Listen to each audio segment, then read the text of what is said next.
একাদশ শ্রেণীর কলেজ ভর্তির প্রথম পর্যায়ে আবেদন শেষ হয়েছে। 10 লাখ শিক্ষার্থী আবেদন করেছো।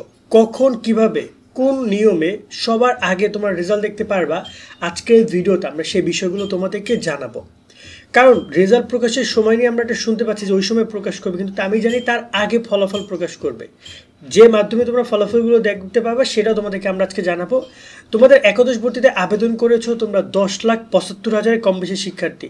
তো এই ক্ষেত্রে বলে রাখতে চাই প্রায় তোমাদের কিন্তু আরও প্রায় 10 থেকে 14 লাখের মতো আসন সংখ্যা ফাঁকা থাকবে সবাই ভর্তি হওয়ার পরও। কিন্তু এই 10 লাখের আসনের মধ্যে অনেকেই প্রথম ধাপে কলেজ পাবা না, যারা কিনা সরকারি কলেজগুলোতে অ্যাপ্লাই করেছে, কারণ সরকারি কলেজগুলোতে সবার প্রায়োরিটি লিস্টে থাকে সবার আগে। সো অনেকেই সেই সব জায়গায় ভালো রেজাল্ট না হলে চান্স নাও পেতে পারো। বাট এক্ষেত্রে তুমি মন খারাপ করবে না, তুমি বেসরকারি কলেজগুলোতে ট্রাই করো, সেখানে চান্স পাবা। রেজাল্ট অনুযায়ী আবেদন করতে হবে। এক্ষেত্রে অনেক সুখবরও তোমাদের জন্য সামনে রয়েছে। আমরা নেক্সট ভিডিওতে তোমাদেরকে জানাবো কয়েকটা বিষয়। এইচএসসির 27 ব্যাচের শিক্ষার্থীরা বাংলা ইংরেজি আইসিটি নিয়ে টেনশন না করে নাইট 24 পাবলিকেশনের এই 3টা বই কিনে ফেলো। রকমারির বেস্ট সেলার বই এগুলো। বই কিনতে night24.com যাও অথবা হোয়াটসঅ্যাপে কল দাও তাদের এই নাম্বারে। এখানে আমরা শুধু রেজাল্ট প্রকাশ নিয়ে কথা বলি।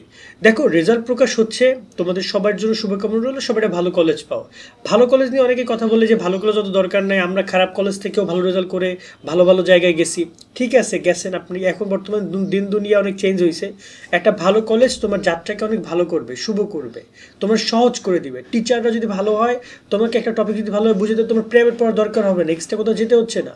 সো তুমি আশা করি বুঝতে পারছো একটা ভালো কলেজ, ভালো শিক্ষকের গুরুত্বটা কতটুকু। আমি সবসময় জন্য কথা বলবো।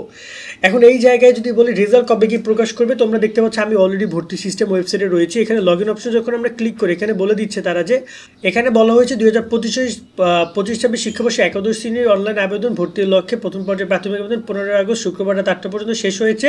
প্রথম পর্যায়ে নির্বাচিত শিক্ষার্থীদের ফল আগামী 20 আগস্ট 2025 বুধবার রাত 8টায় প্রকাশ করা হবে। অর্থাৎ আগামী 20 আগস্ট রাত 8টায় প্রকাশ করার কথা বলেছে। এবং তোমরা কিন্তু এখন কেউ লগ ইনও করতে পারছো না, কারণ লগ ইন করলে এই নোটিশটা দেখাচ্ছে, এখানে কিন্তু কোনো রেজাল্ট দেখার অপশন নাই। সো এই জায়গায় তোমাদেরকে জানিয়ে রাখতে চাই, আগামী এই যে তোমার 20 আগস্ট অনেক আগে বিকেলের দিকে তোমাদের ওয়েবসাইট রেডি করে দেওয়া হবে, যেখানে তোমাদের রেজাল্ট দেখার জন্য এই বিকেল থেকে ওয়েবসাইট কম বেশি তোমরা রেডি পাবা। যতটুকু আমরা জানি রেডিকা তারা করে দিবে, যেখানে তোমাদেরকে লগ ইন করার পরে সরাসরি তুমি পাবা কি, লগ ইন করার পরে এর আগে যখন আবেদন করেছিল তখন কি পাইছিলা, ইউজার আইডি এবং পাসওয়ার্ড, ওই রকম দুটো অপশন পাবা, যেখানে ক্লিক করার পরে তুমি রেজাল্টটা দেখতে পারবা। ওই লগ ইন অপশনটা আসলেই মনে করবা তোমার রেজাল্টটা প্রকাশ হয়েছে। কেমন? এখন এটা কখন আসবে, কীভাবে কি আসবে সেটা একটু ছোট্ট করে বলতে চাই। তার আগে রেজাল্ট দেখার নিয়মটা জানাই দিতে চাই। এখন বর্তমানে তো রেজাল্ট দেখার সাইটটা বন্ধ, যার কারণে আমরা তোমাদেরকে ভিতরে ঢুকে প্রবেশ করে দেখাতে পারছি না। আর আমি এর আগেও বিষয়টা নোটিস করি যে তারা বন্ধ করে দিবে, আমি মনে করছি তারা চালু রাখবে, বাট অ্যাট দ্য মোমেন্টে তারা বন্ধ করে দিয়েছে। বাট আমি তোমাদেরকে দেখাই কীভাবে তোমরা রেজাল্ট দেখতে পারবা। এই যে দেখতে পাচ্ছ এখানে নিচের দিকে আসি, এখানে ইউজার ম্যানুয়ালে বিষয়টা এক্সপ্লেন করা ছিল, আমি সেখান থেকে তোমাদেরকে দেখিয়ে দিই। এই যে দেখতে পাচ্ছ এখানে রয়েছে, কই গেল, এই যে এটা ওকে। এই যে দেখতে পাচ্ছ তোমরা যখন ইন্টারফেসে যাবা, তোমরা দেখতে পাচ্ছ যে বাম পাশে মেনু আছে, বাম পাশে মেনুতে হাতের বামের মেনুতে দেখতে পাবা যে এখানে আমার প্রোফাইল, কলেজ অনুসন্ধান, আবেদন থেকে এখানে নির্বাচন নামের একটা অপশন আছে। এই অপশনটা কি বলা হয়, ফল প্রকাশ। এই অপশনে ফল প্রকাশ যখন তুমি ক্লিক করবে তখন তোমার এখানে কলেজের নাম দেখাবে, যে এই যে দেখতে পাচ্ছ প্রথম পর্যায়ে অমুক কলেজে নির্বাচিত। যদি তুমি কলেজ পাও তাহলে এইভাবে কলেজের নাম এবং নির্বাচিত দেখাবে, এবং তোমাকে ওই কলেজটা তুমি কত নম্বরে অগ্রাধিকার রেখেছো সেটা দেখাবে। আর তুমি যদি কোনো কলেজ না পাও তাহলে দেখাবে যে আপনি দুঃখিত, কোনো কলেজে ভর্তির জন্য সুযোগ পাননি। তো এইভাবে তোমরা রেজাল্টটা দেখতে পারবা। লগ ইন করার পরে তুমি নির্বাচন অপশন ট্যাপ করবা, ক্লিক করবা মোবাইল থেকে, এটা মোবাইল থেকে দেখা যাবে। আর ওয়েবসাইটে যদি কোনো সমস্যা করে রেজাল্ট যদি না দেখতে পারো, সেক্ষেত্রে আমরা তো আছি, আমরা তোমাদেরকে সে বিষয়টা এক্সপ্লেন করে দিব।